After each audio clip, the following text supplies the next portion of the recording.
yan, oh. Sa halagang 60 pesos, oh. Meron ka ng dalawang hotdog sandwich.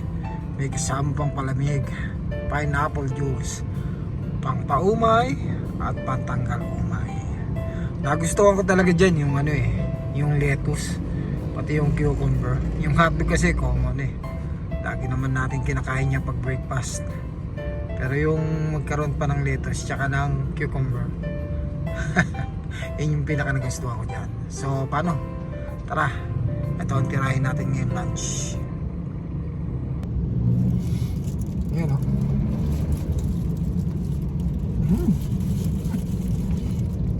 Simpleng hotdog sandwich lang siya. Nagustuhan ko lang sa kanya, yan, may cucumber. Ito, tsaka may lettuce pa. Hotdog sandwich, pero okay na kaysa sa kinain ko kanina. Grabe, ang haba pa ng pila. Ano yun eh, parang panga ng baboy, malaking panga ng baboy. Masarap sana siya, kaso nga lang tigas ng baboy, hindi nila pinalambot maigi.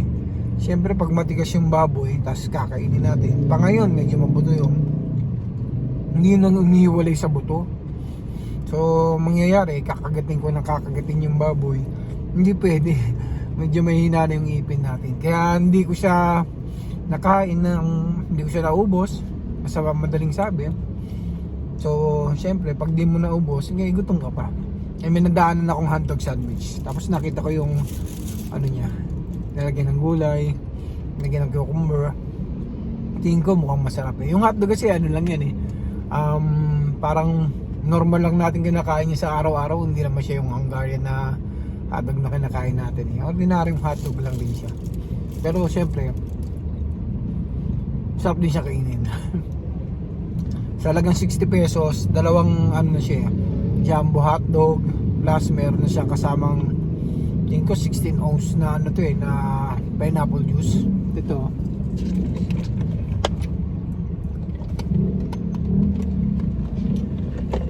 yan. So ngayon, ito muna kakain natin ngayon lunch.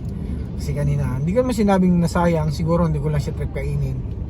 Sarap naman, maasim naman. Ayoko lang yung matigas yung karne, kaya medyo hindi ko nakain. Kaya ito na lang. Sarap. Sarap din talaga pagka meron siyang gulay.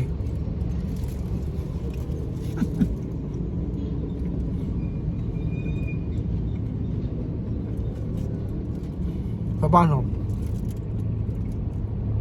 Maghahanap ulit tayo ng masarap na makakainan dito sa Maynila. Medyo na-disappoint lang ako sa kinainan natin kanina. Kasi nga, akala natin malambot yung karne. Kasi dati may kinakainan din kami doon. Kaso nga lang, yung kinakainan namin doon, na-demolish siya. So ngayon, yung mga kataming tindahan niya, siyempre, malakas yun eh. Ginaya kung ano yung tinda nila.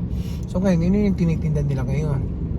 Siyempre, akala natin ganun pa rin kasarap, katulad ng dati. Pero, hindi na siya ganun kasarap. Kaya, eto na lang ako, hotdog sandwich. Gutom na tayo eh. Lunch na eh. So paano, hanap tayo ng masarap na murang kainan dito sa Maynila. Siguro try natin sa ibang araw. Huwag tayong araw-araw kumakain ng ng karne, ng baboy. Ginagawa lang natin to every other day. Tsaka pag lunch lang. Tapos pagdating ng hapon, exercise para balance lang. Kaya sa buhay natin dapat laging balance lang eh. So paano, kain muna tayo. Samahan niyo ko. Sana lahat tayo nakakakain ng tama sa oras.